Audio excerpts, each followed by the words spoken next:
Hey guys, welcome back. We've got a great show. We've got Brandon back. I am here, of course, together. We're not in studio, but who needs to be in studio when we're here together like we are? Before we get going, you guys definitely check out our Patreon. Link is in the bio. And also sign up for our newsletter. We're giving a weekly free newsletter. A lot of good information, undercard fight of the week, parlay buster, some other stuff, and just different odds that you may find interesting throughout the week. Hopefully you guys enjoy the show. What's up, Tam Brandon? I know. I'm not as tan as I was hoping. I was staying under the umbrella the whole time. You look pretty white. You look almost a little pink. Like what'd you do in Hawaii? Were you even in Hawaii? I faked it. I was just trying to get out of the show. I'm very disinterested in this thing. Yeah, didn't somebody say that? Like, why does he hate this so much? Or what'd they say? I wish he cared more. Yeah, I wish he cared more. You don't care about this at all. I said, me too. I hope I care more too. Was that your first time in Hawaii? No, that was my second time in Hawaii. Mandatory trip, tax reasons. 9 days in Hawaii. It was a long trip. 9 days is that's too long. I think it's too long. I was just going to say that. I've been on a lot of trips, and I've gone to Austria for 4 days. Not enough time. No, but especially with the travel. Like 4 days, 9 days, if you're traveling like an hour and a half, that's fine. But how long is the flight to Austria? Yeah, like 11 hours or 13 hours or something like that. No, you got to stay there for 7-8 days for that. Hawaii, 9 days. I think we did that last time. 7's good. I think you got kind of a similar brain to me. By day 6, 7, I'm like, all right, there's only so much beaching I can do. There's only so many activities I could have done. Now I want to get back to like real life, like real things all over again. Yeah. And I don't want to eat like Hawaiian rice and like, holy shit, I got fat. You wonder why those people are so fat. They're eating rice for breakfast, lunch, dinner. Yeah. Like I don't wonder. Every meal is rice. It's rice and potato salad all the time. I think I hit like 15 musubis, maybe more. I was having 3 to 4 for breakfast every morning. And then when I would get hungry, I would have one, like just a big block of rice. Yeah. What else are you going to do? It's Hawaii. Drink and eat rice. I'm not eating anymore. Yeah. We're back together again. Man, the podcast room is almost done. My guy doing the drywall is what's holding it up. We've got insulation. We've got drywall on like 60%. It's probably 85% of it now. Just waiting. Once that drywall is up, it'll be easy peasy, done. Like 3 days, do it together. You know what? I actually just came back from an appointment. This lady had a tough shed built and had it all tricked out like that for her own office. And her husband actually did the drywall, the AC, the electric. He did all that stuff. So maybe I hit him up and tell him I'll give you a special deal on your backyard if you can finish our podcast room. Can get this, and I can drywall. Like I'm not great at it, but I can do it. And I was just gonna do it myself, but I was like, I'll hire somebody because then it'll be done in like a day. 2.5 weeks later, we're still not done, and I could have done it in probably a few days. You know what I mean? Scratch and claw my way and get it done, but I just need stuff done. I'm over this. Yeah, give us some time, guys. I'm sorry. I'm sorry about the late uploads and kind of the delays. We're going to get back into the swing of things. I've been on vacation. I've had this vacation booked since like January. I had to. And honestly, I just didn't want to be studying and shooting podcasts and stuff while I'm out there in hotel Wi-Fi. We're going to get back to the swing of things, and hopefully we can be back to Tuesday episodes. That was like our main day. That's when we always put it out. So hopefully we can get back to that. I think so. I think in a couple of weeks, once the podcast room is up, we'll get going. I was out of town last week with Kamuela. You were in, Hawaii. There's just been a lot of traveling and stuff. But we, honestly, on the picks on what I put up, but Kamuela losing broke my heart. But in terms of the picks, I think I only got Whitaker wrong. Duplessis, man, that's the white whale over here that I can't kill. But I'm 0-700 on Duplessis at this point. But other than that, I got everything right. I mean, every freaking thing on the card was spot on. Jeez, I had such an amazing vacation. Man, this is deterring me from the UFC. I had such an amazing vacation. Like, I think the first day, bare knuckle and cage warriors paid like 14 grand. Got drunk at the beach, and then I gave away like 10, 11,000 on the UFC. Just like drunk betting, throwing stuff in, just pissed me off. So I'm like, all right, well, whatever. I'm still in profit. All good. Then I started making money on basketball. I was like waking up, like I found this little cool thing, waking up every day, making money. And then I made money on PFL Europe, and something else was that morning too. I did so good. I was like, man, I'm cruising. I was up 7,000. Get drunk on the beach, start throwing on UFC, and each time one loses, bam, I'm throwing another one. I'm drunk, just throwing another one. And I had this bad feeling about Dricus, and I was like, no, dude, it's just not possible that he can beat Rob. And I watched that first round, and I'm like, man, it's just written. It's written. And there's not much I could do. I didn't have a lot of live betting because I only had offshores, and yeah, it was a tough week. I ended up in profit, luckily, but it's just because I did so well in the morning that stopped the bleeding from the UFC. I almost pulled that fight from my picks that I put on the Patreon because it was just, I'm staring at it, and like Dricus, like he just won't die. And I'm like, no, like Robert is so much more technical. Like, no, I'm an idiot here for even questioning this. Dricus, he's like Darren Elkins, but of striking. He just, people swing and swing and swing, and he just covers up. And then he just is always there and just pressures and pressures and pressures and just volume and swings and goes. And then next thing you know, he's just landing punches. And I'm always confused at how any of it works. It's amazing. He's just got the momentum. It's pretty incredible. And I feel bad for ever having to doubt that Volk would lose. I've said this just a million times. I mean, he's the best fighter I've ever seen in my life. Like, the guy's incredible. He's unbelievable. Any style that you think is going to beat him just doesn't beat him. Like, he literally had to move up a weight class. A guy that looks 3 weight classes bigger than him to lose a close fight. I thought he lost Split the decision. fight, but it was a close fight. Yeah, it was a close fight. So, I mean, the guy is pound for pound. I mean, geez, it's getting hard to deny him as one of the greats of all time. I mean, he's incredible. It's insane. He's so good everywhere. He never gets tired. He's got everything. He does everything unbelievably well. It's unbelievable. You know, I think the funniest part is, like, you know, he claims City Kickboxing, and everyone says, oh, he's with Izzy and City Kickboxing, but it doesn't really look like that. He's like at some small gym just training with him and his coach, and he's like lifting and running and just learning and getting better. I think he owns that gym. Fighter, I think that's his gym wherever he kind of lives, and then he goes to City Kickboxing to help kind of round it out in sparring partners.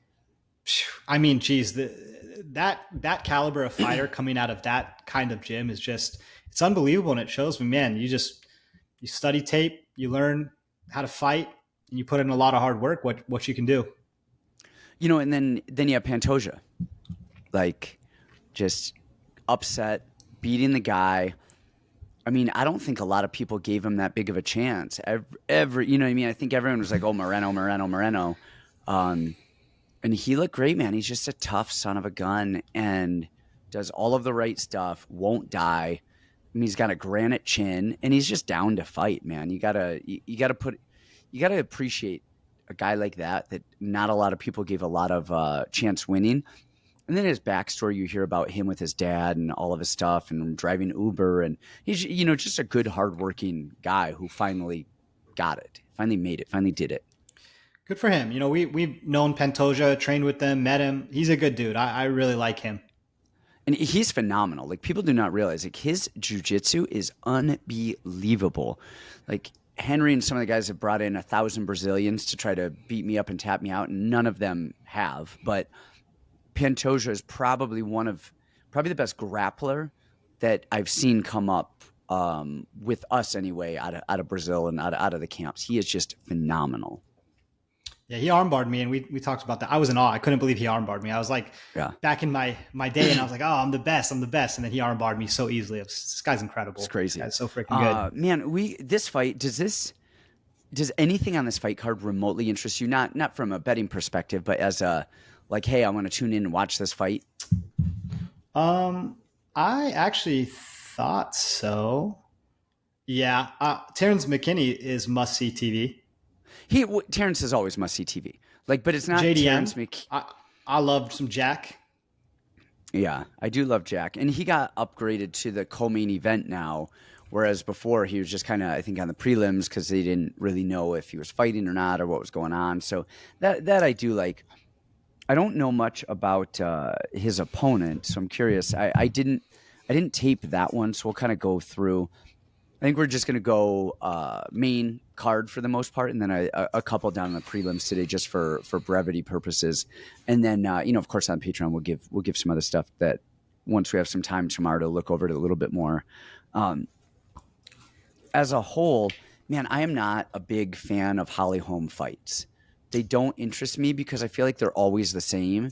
And Holly Holm is, man, she who is it? Mayra Buena Silva fought Manon Fiorot earlier, in her career, a few fights ago. And this fight seems so similar to that. Like, Holly seems so similar to Manon to me, but 10 years later, who doesn't have the aggressiveness to finish like Manon does? She's just there. She does everything so well, but man, I just on a fan perspective, watching Holly Holm does not make me go, man, I'm going to go buy some pay-per-views. And then just the rest of the card, I don't know. There's just nothing here that really interests me. I like Jack Della, and I like Terrance McKinney. Who they're fighting doesn't really matter to me. I want to see those guys fight, but the matchup is like, I'm not tuning into Terrance McKinney versus Nazim Sadykhov. I'm tuning into Terrance McKinney. This card is kind of lame to me, but let's get going. Let's do some stuff. It's late. It's not too late. It's 8:47 right now, so we'll get going. We'll keep it kind of short. Let's start. I actually started because I was just going to do the main card, but then Jack Della wasn't there.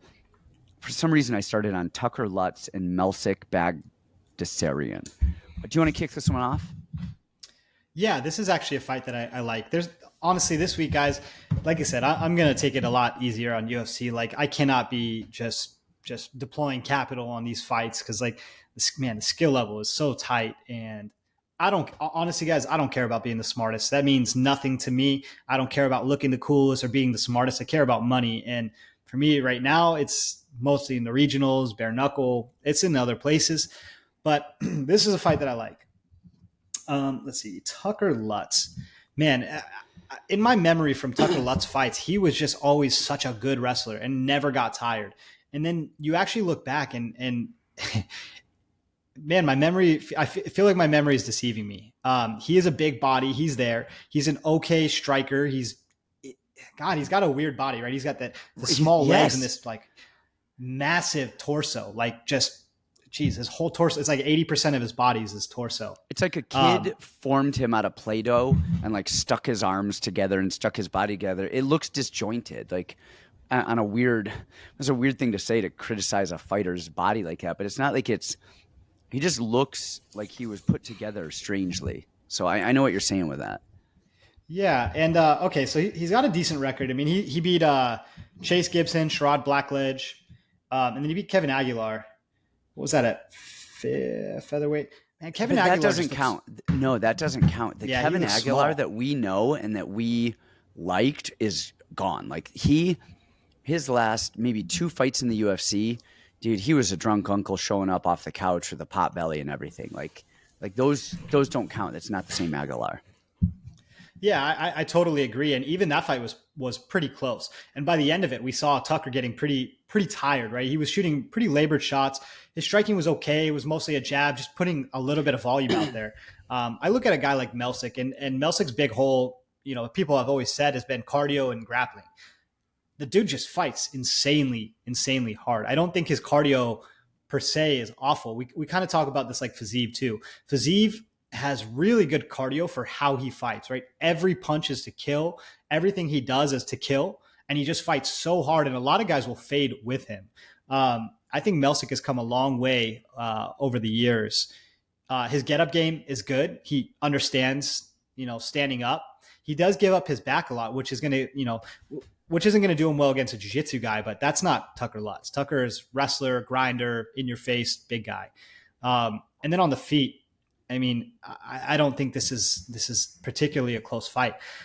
Melsik's kicks one of the scariest things that I've seen. And his blitzes are amazing. And honestly, when he shows patience, he's really, really good at range too. His in and out movement when he does throw versus when he backs off, and then he puts combinations together. Like I love Melsik's kickboxing. I think he's a phenomenal kickboxer, a terrifying dude, doesn't really care. I think the carelessness sometimes loses him moments, but I like him in this matchup. I don't think Tucker does enough when he gets guys to the ground to win rounds. And then he's got to stand with Melsik. And Melsik's down to throw, and he can throw hard for 3 rounds. Like he can keep up the pace. But Tucker's, telegraph shots. I think Tucker's only chance of winning this fight is he has to cage push.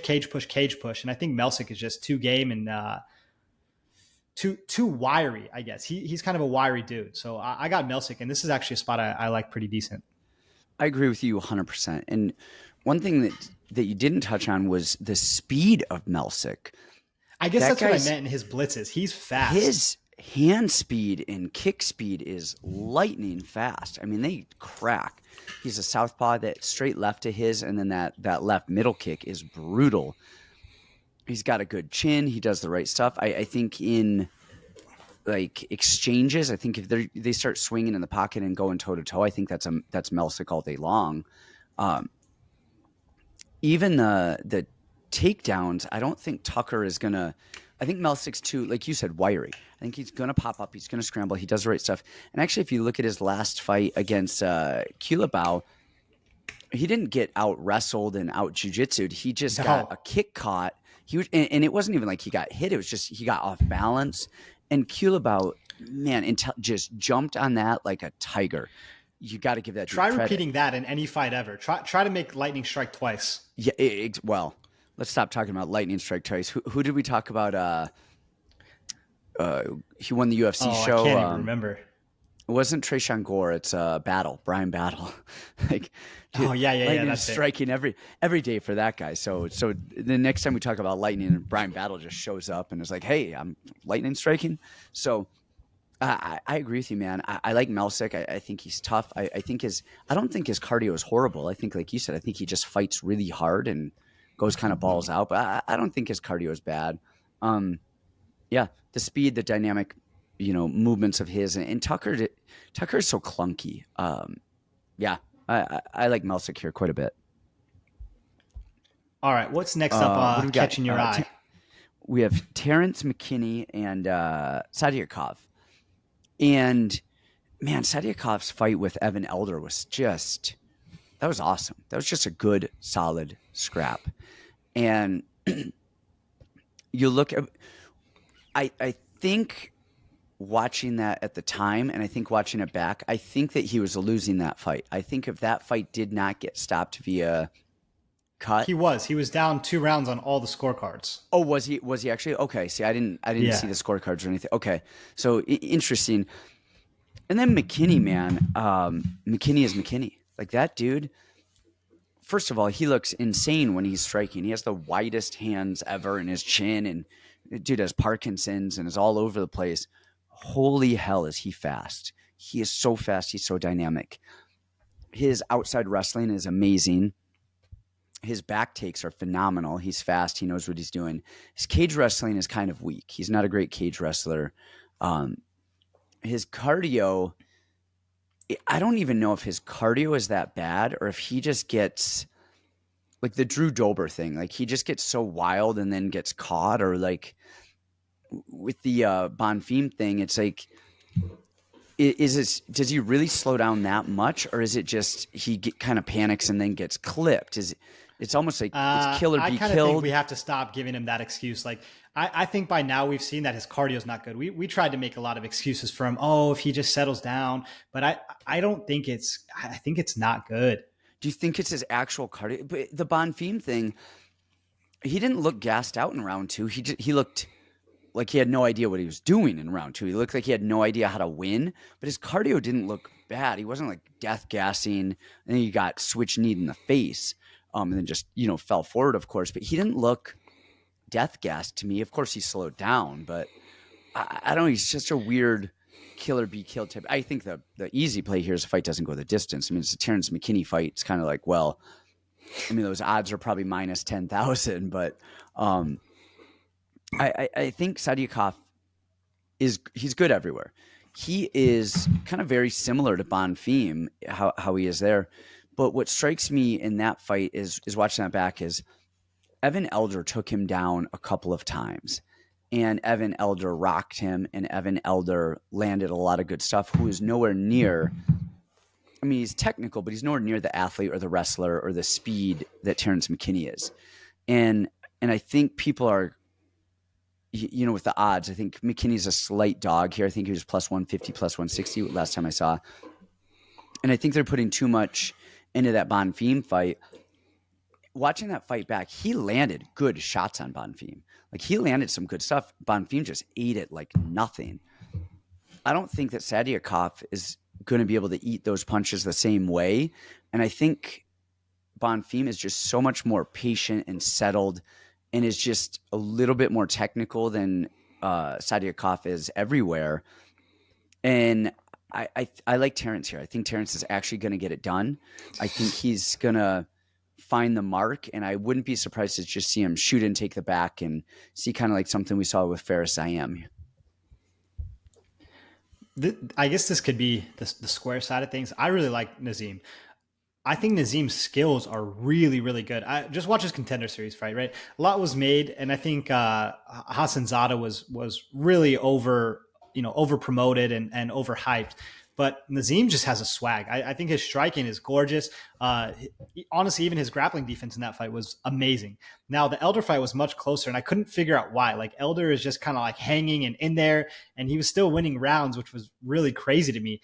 Because, you asked me to play that fight back, I'm going to choose Nazim every time. I thought he was way better than Elder, and Elder really impressed me in that fight. And Nazim just made it so. I said, where's the guy that just fought on Contender and in Fury and all these things?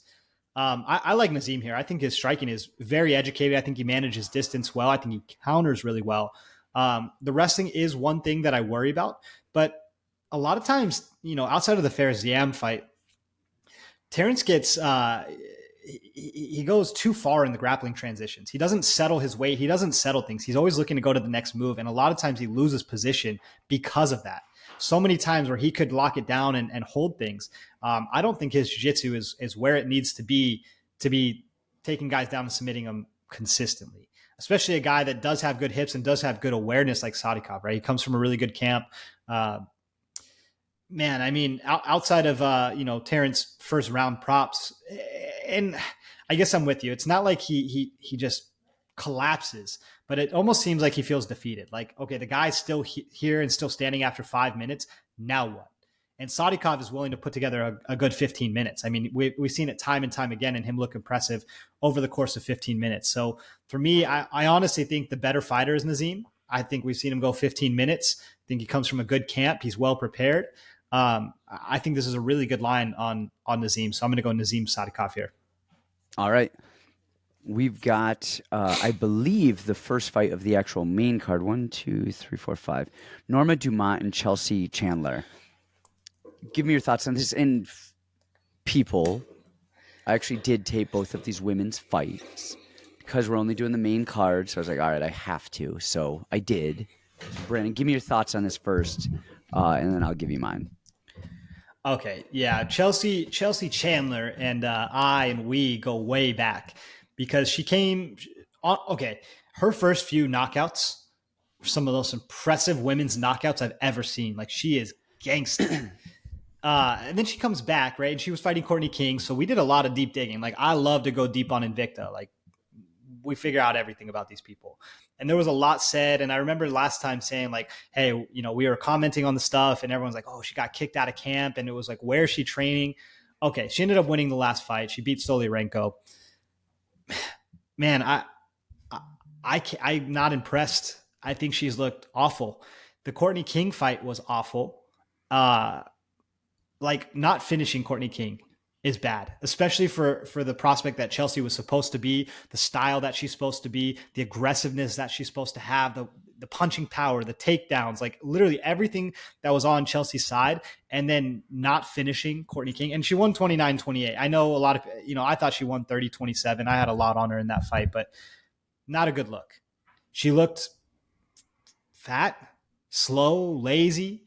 She kind of does this weird drop the hands thing and throws every so often. She doesn't put combinations together like intelligently. She just kind of throws whatever she feels is available at the time, which is fine, but she's not setting anything up. I think her wrestling's poor. Her jiu-jitsu is okay. It's a lot of scrambles, and she messes up a lot of times. I think that Norma Dumont is a big step up from where she's been fighting. Stoliarenko is willing to die on her, die on her sword, and that's what she did, right? She has her one trick, she goes for it, and then if not, like, hey, that's it. That's it for me. I just think it is a massive, massive, massive step up from Courtney King and Yulia Stoliarenko to Norma Dumont. You can say a lot of things about Norma Dumont, low volume, she doesn't go out and seek the win. And I totally understand that. But from the way it looks to me, it's either going to be some cage pushing or it's going to be fighting at range. And at range, honestly, I just give the technical prowess to Norma Dumont. She has that great hop in, hop out. She manages range really well. I wish she would put a little bit more volume, but when Chelsea's getting hit and she starts to shoot, how confident are we that she can get Norma down? This line is super close for a UFC veteran versus a girl who's had one fight in the UFC and took a long time off and honestly generally looks pretty out of shape and just kind of sticks to the Stockton thing. So for me, give me Norma Dumont. I think this is a great line, great value here. I got Norma. Yeah, I love Norma here. But about Chelsea Chandler, what I do love is she hits hard for a woman. I think she used to be better. Her straight left hand, it's actually really long. It's clean. She's got a really good straight left hand. She's southpaw. Her straight left is great.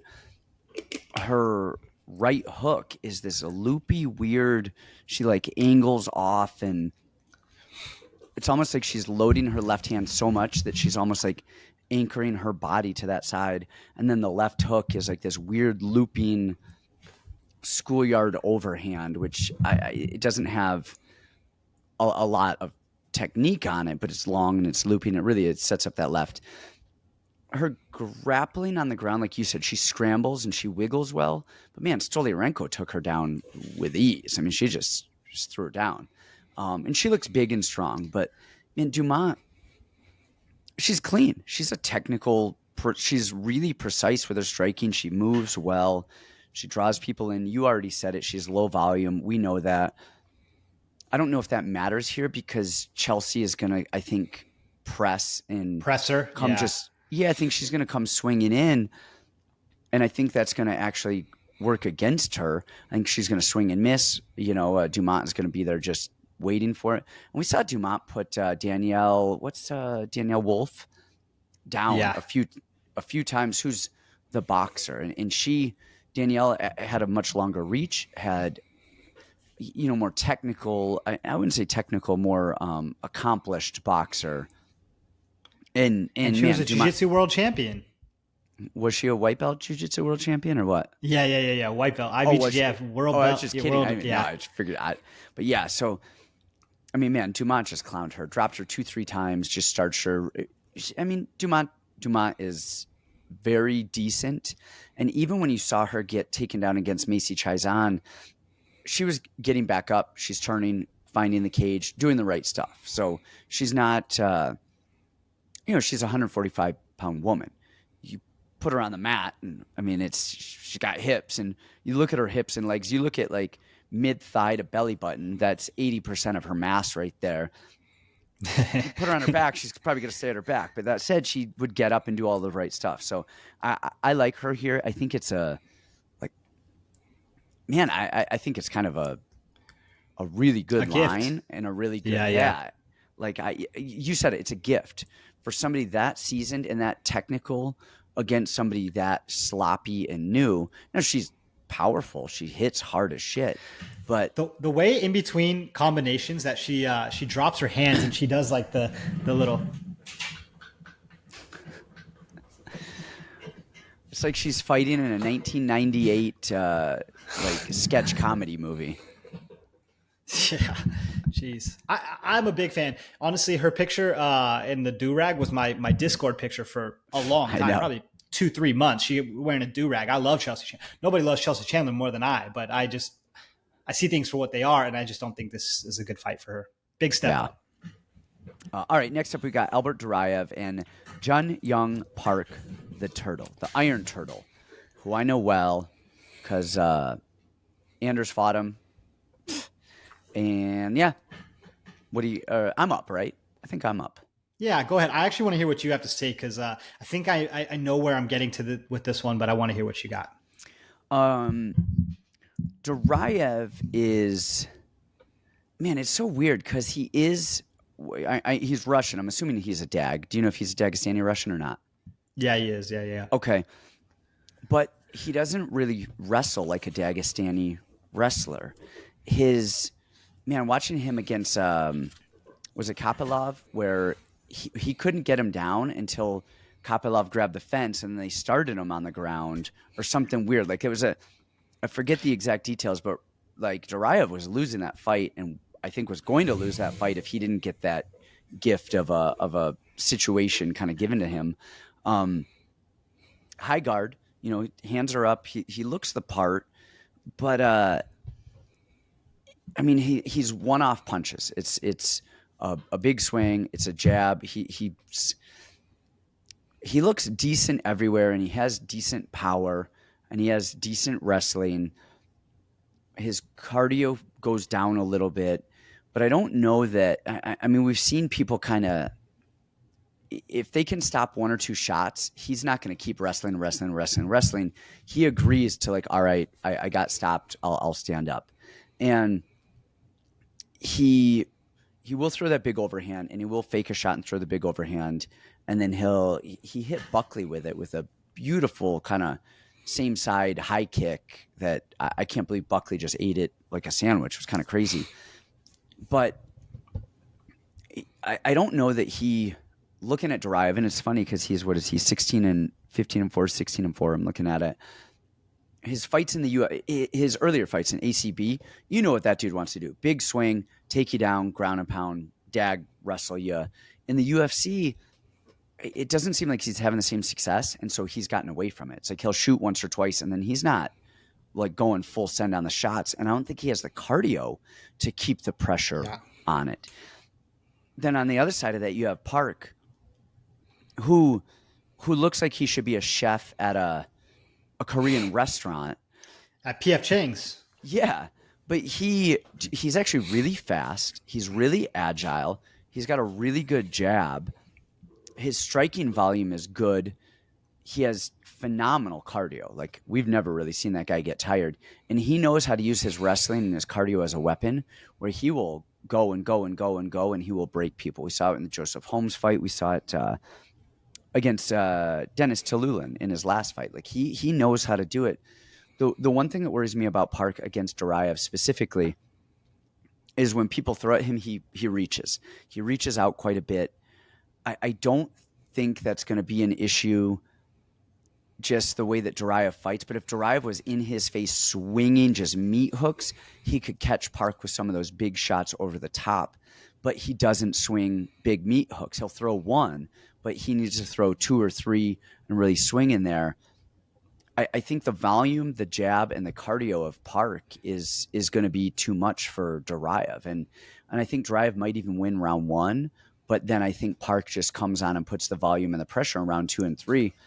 I really like over 2.5 here. I don't think this is getting finished because in the Tillulin fight, we saw Park get the takedown and he's beating him up. But Duraev is going to do the right stuff. He's going to build a base, get his knee, hip heist, start standing up. And I don't think he's not going to let Park on top of him, mount him, and just beat him up like that. He's going to keep fighting. But I think the over here is solid. And I think I like Park is like quietly, nonchalantly building himself. He's like Grant Dawson. Just nobody's really paying attention to him. And he's like just collecting these wins in the division and sliding up in the ranks. So I like Park here. I am with you. Yeah, originally my first thought was, okay, Duraev probably submission, right? He looked really good on Contender Series, gets the Dagestani handcuff, just looks so dominant. We're like, oh, this is the next Chimaev. Like, this is the guy. And has not looked the same in the UFC. And you're right. Like, he'll shoot one takedown, and the second it doesn't work, okay, now we're striking for the rest of the time. And honestly, I was, again, from memory, I had remembered his takedowns being much better than they were. I think his top control is very good. Once he gets on top, he's solid. He's very good. But his takedowns are from halfway across the ring, and if he doesn't get them, like, he's gassed or he stops shooting altogether. I'm with you. I actually think like round one could be tough for Park, right? As he's throwing big overhands, is he, put cage pushing? Is he trying to get the takedown? And in my mind, I was like, Duraev can take him down super easy. Gregory took him down, but it was like what do we call it? Treetop, where he lifts the leg like that and then kicked the leg out. It was beautiful. It was a gorgeous takedown. Park kept his composure, came back. Like the dude is good. Gets back up. The dude is so awesome because he's like a guy that just has zero physical gifts, but just knows how to fight. Like, great fight IQ, great cardio, great jab, like just great fundamentals. And I love that about a guy. Man, I like Park a lot here, right? Especially the farther the fight goes. If Duraev doesn't have early success on takedowns, I would love to be in Park's corner and be telling him the game plan. I would love Park to go for takedowns the whole time. He goes for takedowns the whole time. Duraev gets tired. I think that's a walk in the park. And he does go for takedowns. He will wrestle offensively. His defensive wrestling is great. What I love about Park in his wrestling, we saw this in the Eric Anders fight, and we didn't plan for this. And in the, I think I noticed it in the fight. I know afterwards I talked about it. It takes two people to grapple, and Park wasn't, like, Eric would push him against the fence, and Park wasn't grabbing him or even digging for an underhook as much as just controlling Eric's, I think it was his left hand, the hand that would be like reaching for something or digging an underhook, just controlling it. And he never let him settle and push him on the cage. So he's framing with his right hand, and then he would bring his left hand in, and he wasn't grabbing. He was keeping his hands inside, which allowed him to move left and right laterally really well. It was really sneaky, really tricky, really good defense. And then even when he did get taken down, he popped up really well. And Eric isn't a phenomenal traditional wrestler, but he has really good jiu-jitsu. And when he gets you down, a lot of times people will stay there. He has good control, and Park was up like nothing. So yeah, I like Park here. All right, next up, this is actually was the toughest fight for me to call on this. Ottman, Azaitar, and Francisco Prado. Let me hear your thoughts on this. This one, I think it was even odds last time I looked, or -110, -115, something like that. So I think the odds makers realize it's a pretty close fight as well. Do you think it's close? Well, it's not going to look close one way or the other, but we just don't know yet. I still think we have not enough information. So for this fight, for me, I mean, I see a lot of people posting about this fight, on the Prado side, on the Azaitar side. One side is going to say, I'm super smart. I could see this from a mile away. And the other side, whatever. I think both sides are lying. You're just doing a 50-50 coin flip. We don't know about Azaitar. I mean, he had, a short fight last time. I actually thought, his movement looked good. He looks physically like an ape. He looks super, super strong. He looks like he throws with power. And then the other side, you have Prado, who kind of has a little swagger about him. He's got super fast hands. He looks like he's got a lot of skills and he can put stuff together, but he's also 21 years old. Having fought at 21 years old, I didn't have the body and the strength of a grown man, especially, like Azaitar, who's put together and probably on some good supplements. I just don't think we have enough information. We don't know how Azaitar looks now. We haven't even seen him one round, in the last few years. So I think we have zero information here. Prado's a good striker. I mean, he's pretty clean. He's pretty decent, especially for his age. I'm super, super impressed with the kid. I would love to say Prado is younger, faster, more dynamic, but we don't know what kind of game plan Azaitar is going to come out with. We don't know. Can Azaitar wrestle? And that's the thing. If he can wrestle, I think this fight probably pretty clean for him. If he can't wrestle, then again, we're doing a coin flip, and whose boxing is better, whose chin is better, whose cardio is better. Like there's just too many questions for the amount of information that we have. I'm with you on that. And like, we saw Prado get out wrestled by Malarkey, who's legitimately tough, and Malarkey's a good fighter. So it doesn't necessarily say that much. What we do know about that is after the first round, when he got taken down, it was a wrap. Like, there was no more fighting. He got taken down, I think, once a round, twice in the first round, and then that was a wrap. And round 2 and 3, he looked like that wrestling just took his soul. Like he didn't have the pop on him that he needed to finish after that. Then Azaitar, I mean, can he wrestle? What does he do? His grappling, this and that. What I like from Azaitar is his punches from the outside. He's got a good jab. His right hand is solid, but sometimes he loops it, which isn't necessarily a bad thing. It's just not necessarily straight. I think Azaitar has the better outside striking. And what we saw with Prado is that, and first of all, I think Tapology lists his reach at 76. It is not. I think it's 68 or 69 if you look at the UFC tape.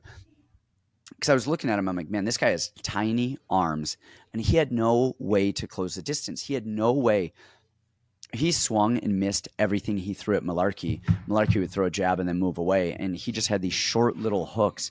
He doesn't know how to close range at all whatsoever. Prado is... His face is so close by the time he gets into range, and he puts combinations together, but his face is still right there so close. And yeah, if you're going to throw down with him in range, good luck with that. If you're going to just stay out of his range a little bit, like I don't know if he would be able to adjust. I don't know if he knows how to do that. That said, Azaitar, we've seen him clinch, and we saw it in the who knocked him out, Frivola. Yeah, and he'll throw long punches on the outside, but then he starts grabbing and like tie clinching and like collar tie clinching, and is just getting hit with hooks, which Prado throws, just these meat hooks, and he doesn't address them, and that's how Frivola knocked him out, because he's grabbing and wasn't addressing the fact that, hey, look, I can punch you. Like, if you keep grabbing me, I'll just keep punching you. So I think I like Prado here for nothing more than if it becomes a close quarters fight, which I don't think Azaitar is going to shy away from. I think he's going to get hit with uppercuts and hooks close. And if he does try to clinch and just hang and do what he's been doing, he's playing right into Prado's game. I mean, I don't have a ton of conviction, because he could stand on the outside and jab and throw jab overhand until he clips him or until the bells ring and win that way. I think I like the younger guy to just somehow scrap his way through it. And then again, just the hooks in those transitions and in those movements. But yeah, I don't think we've seen enough of either of these guys to really give an educated like play-by-play on this. The kid's good. Kid's a lot better than we thought he was going to be. Yeah, I don't know if he's better, but he's tougher. We knew that he was going to swing, and we said it, man. We were like, dude, this guy is going to get taken down and mauled by Malarkey. I was shocked that Malarkey didn't finish him, but I also don't know that Malarkey was trying to finish him. It almost looked like he was just taking him down and just kind of not. I think if he really needed to or wanted to, I think he could have. It's almost like Malarkey was like, I'm going to take today off. We're gonna go to a decision here, and we'll fight again another day. All right. Next up, Jack Della, Maddalena, and Bassil Hafez. Now, I didn't tape Bassil. Have you? Yeah. Tell us what you know about that then first, because Jack has gone through 27 opponents in the last 3 weeks. And I was actually, let's touch on his opponent really quickly. Gosh, what was his name? The last one? Josiah Harrell, who they found a brain disorder with like narrowing arteries that pretty much, if he had fought and Jack had beaten him like we all expected him to beat him, there's a good chance he died or went into a coma or something really, really bad. So, if you guys don't know, the MRI that the UFC or Nevada State Athletic Commission requires showed some major brain deformities, and I believe he's already gone under surgery. That's actually what happened to me. I was supposed to be on the second season of The Ultimate Fighter, and I went in for an MRI, was expecting everything to be good, got a call from Dana White personally and was like, hey, do you have health insurance? I'm like, no, I'll get it before the show. And then he's like, well, dude, you've got brain aneurysms. You need to go to the hospital immediately. And, of course, then I went and had brain surgery and all that stuff. But if I didn't get an MRI from the UFC, I wouldn't even know about it. And that's the same thing with this kid. Just was living his best life, never fought with a commission who required an MRI, which all commissions should require an MRI for professional combatants because of stuff like this. Anyway, hopefully he makes it out. Hopefully, has a successful surgery in career if he wants. But now with that backstory, tell us about his opponent and we'll go from there. Yeah, Hafez is fine. He's fine. He's a strong guy, has good training partners. Big muscled up dude. The problem is like you can say any line is wide, but like Jack's still going to win this fight. At the end of the day, Hafez isn't fast enough. He's got a puncher's chance, and I guess that's what this line is indicative of. He's fine. His wrestling isn't there to take Jack down and dominate him in a grappling decision. His striking isn't nearly as educated. He doesn't have the flow of Jack. What else is there more to say? I mean, Jack's the man. They put it in the co-main slot. Do you think they're putting this in the co-main slot for Hafez to get it? If you want to take a gamble at, a punch, honestly, it's puncher's chance. You want to take a gamble at Hafez KO, go ahead. I think that's the only way to play this, but I don't think he's putting together a 3-round decision. I've seen a lot of these newcomers do so well, right? Even these short notice guys, these newcomers have been killing it lately. I don't think that this is the one. Not against Jack, not against, that dude's been in Vegas for a few weeks. The weight cut, whatever. The dude is a gamer. I've been around him a few times during his fight weeks. I mean, the guy is, there's something special about the dude. This is his fight. Not much more to say. Yeah. What's the line on this? Last I saw a bet online, he was minus 500. Okay.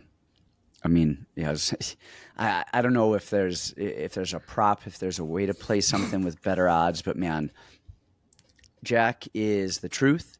He's good everywhere. He is down. The guy is good. He's a top 10 fighter. That's a guy who's going places. So I don't know if there's more to even be said about that. The dude is really that good. All right, main event time. We still somehow managed to spend 46 minutes on like 5 fights. What's going on here?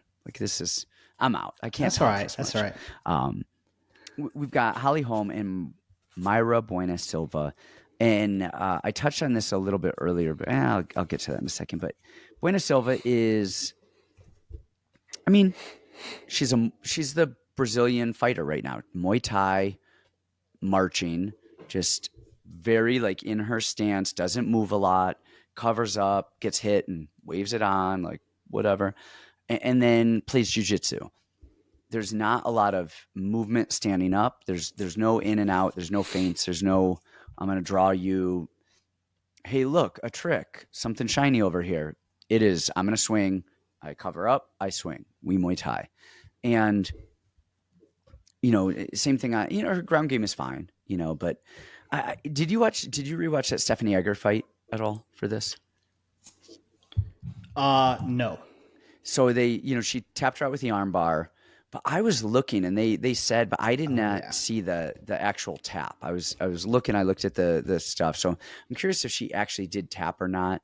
Stephanie Egger's had the weirdest career ever. Every time she gets finished, it's like, what just happened? It's some days she looks great, other days she looks horrible. She's big, athletic, and very unpredictable. Holm on the other side, we know exactly what we're getting with Holm. We're getting a southpaw with a jab cross, jab, high kick. Again and again and again. I forget if it might have been against Cyborg, where she threw nothing but the same combination the entire fight. And it was and then she would yell before she threw the same combination. So she knew it was I'm about to throw now. You know what you're getting there. But she's always in shape. She never gets tired. She does the right stuff. I thought she won, what was it? 2 fights ago. Who was it? Ketlin Vieira. Was it Ketlin? Yeah. I thought she won that. Hands down, I thought she won it. Of course, she lost to Nunez. She lost to Cyborg before that. But, you know what you're getting with Holly. You know it. And I said it earlier. Mayra Buena Silva fought Manon Furiat. We've already seen this fight. Furiat is going to throw more hands, whereas Holly is probably going to kick a little bit more. But I don't think she's going to take Holly down. Holly her cage wrestling is good. Her movement is good. She knows how to fight. Her fight IQ is good. I think she's not going to let that Vieira fight come back and bite her in the ass again by doing some dumb shit and sitting on a cage as much as she did. And Mayra's got to catch her. She's got to catch Holly. And then what is she going to take her down an armbar? I don't see it. I see a boring like tag fight with a lot of yelling and a lot of like, kicking on the outside and clinching up against the fence on a 5-round affair. But I see Holly coming out as the victor here. Yeah, I do too. I mean, stylistically, usually I like to pick the person that's going to press as opposed to the person that's going to circle, run, and counter, right? Because that's just what the judges reward a lot more. Just you're already up because of that. I really hope that Holly grapples offensively. We saw that in the last fight with Yana, and she looked great doing it. I mean, she's minding her P's and Q's. Man, she's in her 40s by now. Like, if she can't defend an armbar and defend some top stuff in MMA, like, all right, what are we doing here? I really hope she offensively grapples, because Buena Silva's more than happy to lay on her back. She'll happy to be there for a long time. I like to take the fighter that's in better shape and has the way better fight IQ, right? Not giving up rounds on your back, not just plodding forward, having some rhyme or reason to what you're doing, right? I understand people taking a shot on Buena Silva, right? The younger fighter, a little bit more aggressive, but for me, this is going to be a cardio and fight IQ play. So I like Holly Holm in this spot here. Yeah, I think to me it's pretty linear. I don't see it as like, oh, it could be a close. I see like a maybe 4-1 5. Like, I see it as like just the way that Buena Silva fights. I just don't feel like she's going to be able to close the distance and do the damage. She needs somebody to stand there with her to do damage too. And if you don't, she doesn't know how to track. She doesn't. It's just not her style. Doesn't cut off the cage. She just plods. Yeah. Yeah. Yep. Plods forward. She's there. When you come in, she's going to be there ready. But then, she doesn't really create the moments and come back with it. So, yeah, I think that's it. I think that's the pod. Let's run through. I'll just throw. We want to go through a couple more of these. Yeah. What are we doing? What are we getting to? Ashley Evans Smith, been off for 3 years. Wasn't that good before she left. Man, I really hate to say it, but Eileen Perez is she's spunky and she's down to fight. And man, I think she can get takedowns just by tenacity and put a lot of volume in the face. So Eileen Perez, oh man, I hate to say that, but I think she's going to win. Alex Munoz been at Team Alpha Male for a long time. He's always been in the gym. He's been off for a few years, but man, I think he big bodies. Think he's a better grappler, better wrestler than Carl Deaton. I think Alex probably cruises there. Okay. Asmat and Tyson Nam. Tyson pretty well from the Bruno fight. Do you have any thoughts on that fight? I don't know Azat well enough to give thoughts on that. Good everywhere. Pretty good blast double, decent volume. He's good. He's 16-0. He's Kill Cliff guy. He's solid. I think he should be able to beat a 41-year-old Tyson Nam. Okay. Evan Elder, Gennaro Valdez. You got to go Elder on that. He looked good. Valdez is just wild and scrappy and flaily. But man, Elder looked so slow to me. I don't know why. Even in the Sadykhov fight, he looked slow as hell. And Gennaro is a lot of things, like bad cardio, bad IQ, bad chin, so many bad traits about him. But man, he swings hard and he throws down. Like, if you told me, I woke up on Sunday and you're like, yeah, Elder got knocked out by Valdez, I'd be like, yeah, I totally understand. Yeah. A lot of people are playing the over 1.5, which I think is a good play there, because Elder doesn't throw with a ton of conviction. Yeah. Estela Lingo Nunez, Costa. I like. Yeah. Do you have thoughts on that Costa, one? Do you? I just, without taping, so you guys take this with a grain of salt. I'll look at it tomorrow morning before I do stuff. But off the top of my head, I think I like Costa a lot. Like, I think he's clean. I think he does so much stuff well. Who did he fight in his debut? Thiago Moises, you know what I mean? And fought him on short notice, and that is a tough out. I thought he looked really good in a lot of that fight. And Lingo, I think his biggest trait is he's tough and won't die. And, but I don't see Costa dying with a full camp either. So, I like Costa on that one. Yeah, I really like Costa too. Lingo's got good boxing. He puts together combinations. He's definitely the little engine that could, but I think Costa's grappling is really good, and I think that's going to be the difference in this fight. And then Estela Nunez and Victoria Dudikova. God, do I lose money on Estella one more time? Yes, let's try it. I really think this girl is good. I really think her Muay Thai or kickboxing is phenomenal. She is so fast. She throws with such conviction. Even in round one and half of round two, her takedown defense is really good. She pops back up. She's got very good hips. She is a clean fighter. Dudikova, she's not horrible on the feet, right? She presses, she big body, she's okay. Her wrestling, it goes in waves. Sometimes it looks really good, right? She's hitting inside trips and blast doubles. And then other times she's dragging girls on top of her. I think this is going to be a closely contested fight. Obviously Estella is probably, if she loses this fight, she's getting cut 100%. And Dudikova's fresh off her contender series contract. But man, I think that Nunez has the cardio to win 2 rounds of this fight. Even if she loses round 3, as long as she doesn't get finished. I saw a bet that her spread line is minus 115. I think that's a great bet because she wins every first round. She's good. She's solid. Yeah, I like Estella. I'm willing to lose money on her one more time. Okay. I think that rounds it out, right? That's it. All right. I don't even know if I'm going to watch this card. I'm sure I'll watch a little bit of it, but I just booked it's 100. Phoenix is supposed to be 119 degrees on Saturday. I just booked a room at one of the resorts with a pool and a lazy river. I'm going there with the fam. Maybe I'll watch some fights, drink some beers by the pool. But man, this enjoy card, your day. Yeah, this card is one of those that I'm not going to stress too much on. So, it is my birthday tomorrow. Or I guess today when this comes out. Yeah, bare knuckle for my birthday. How old are you going to be? 13, 14? 16. I can drive now. What are you, 27? Yeah, I'll be 27 tomorrow. Oh, man. Today, just when this yesterday, comes out. You were a 18-year-old baby. Man, you kids, you grow up. All right, we'll see you next time, guys.